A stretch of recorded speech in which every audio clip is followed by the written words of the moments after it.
Hello and welcome to Secondhand English, the podcast that makes learning English simple and fun. I'm your host, Alex. And I'm Mia. We are so glad you've joined us today.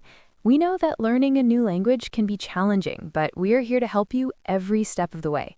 That's right, Mia, and today we have a really practical and important topic. We're going to talk about common phrases you can use in the classroom. Speaking to teachers and classmates can feel a bit scary at first, right? You worry about making mistakes or not knowing the right words. Exactly, but don't worry. Today we're sharing 5 key types of phrases that will help you communicate clearly and confidently at school. These are phrases that native speakers use all the time. They're simple, polite, and very useful. Are you ready to get started, Alex? I am. Let's dive into our first point. Okay, our first point is asking for clarification. Alex, maybe we should explain what clarification means. Good idea. To clarify something means to make it clear and easy to understand. So asking for clarification is asking for help to understand something better. Exactly. This happens all the time in class. The teacher says something too fast or uses a word you don't know. It is always okay to ask them to explain. Right. So what's a good phrase to use? The most polite and common one is, could you repeat that, please? I love that phrase. It's so useful. Adding the word please makes it very polite. Let's say it slowly for our listeners. Could you repeat that, please? Perfect. Another very simple and direct phrase is, I'm sorry, I don't understand. That's very clear. Your teacher will know immediately that you need help. You can even combine them. Oh yeah, how would you do that? You could say, I'm sorry, I don't understand. Could you explain it again, please? That's excellent. Now, what if you understand the sentence, but there's just one new word you don't know? That's a great question. In that case, you can ask, what does, and then you say the word, mean? For example, excuse me, teacher, what does vocabulary mean? Exactly. Using these phrases shows your teacher that you are paying attention and want to learn. Don't ever be afraid to ask. That's such an important reminder. Okay, let's move on to point 3. Let's do it. Our third point is asking for help. This is a general one that is super important. Yes, your teachers and classmates are there to help you, but first you have to let them know you need it. The best way to get a teacher's attention is to raise your hand. Right. And once they look at you, you can say, excuse me, I have a question. I have a question. Simple, direct, and polite. It tells the teacher that you need a moment of their time to ask something. What if you need help with a specific task, like an exercise in your book or a problem on the board? A great simple phrase is, can you help me, please? Let's try to role play a short conversation. Alex, you be the student. Okay, so I raise my hand. Excuse me, teacher. Yes, Alex? I'm not sure how to do question 5. Can you help me, please? Of course. Let's look at it together. See? That was perfect. You were polite and you clearly explained what you needed help with. It's all about not being afraid to speak up. Your teachers want you to succeed, and asking for help is a big part of learning. So true. Okay, are we ready for point number 4? Let's do it. Point 4 is working with classmates.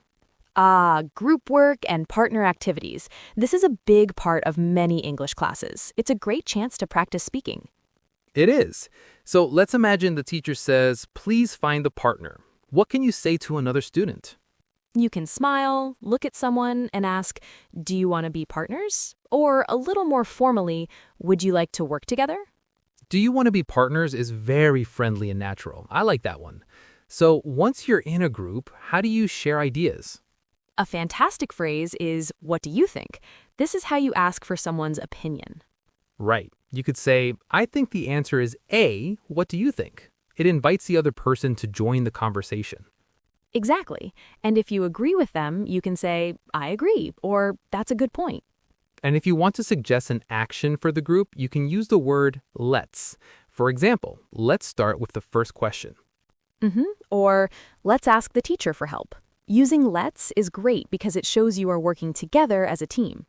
These are excellent tips for making group work smoother and more fun. Okay, Alex, we have arrived at our fifth and final point for today, saying thank you and goodbye. Yes, simple manners are so important in any language. They show respect and kindness.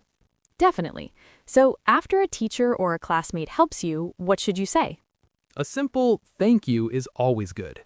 To be more specific, you can say, thank you for your help. Right. People always appreciate it when you thank them. Now, what about at the very end of the class? As you're leaving, it's nice to say to your teacher, thank you, teacher. Have a good day. That's very polite. And for your friends and classmates, you can say, goodbye, see you tomorrow. And if it's Friday, what can you say, Mia? Ah, my favorite day. On Friday, you can say, have a good weekend. And if someone says that to you, you can reply, thanks, you too. Exactly. These small, friendly phrases can make a big difference in building good relationships at school.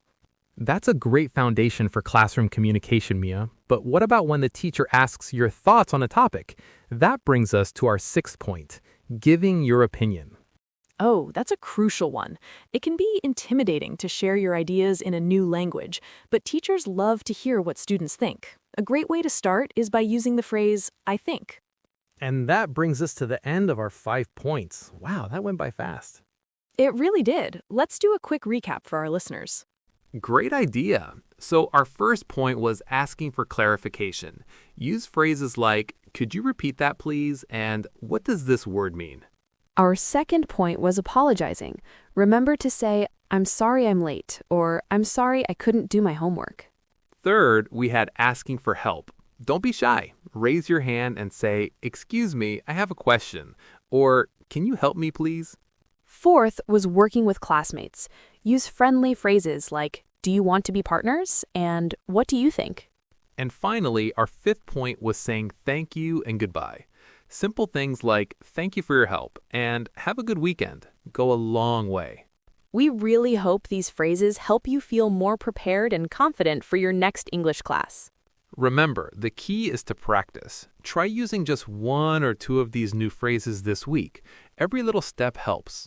That's all the time we have for today on Secondhand English. Thank you so much for listening. Until next time, keep practicing and have fun with it. Goodbye, everyone. Bye for now.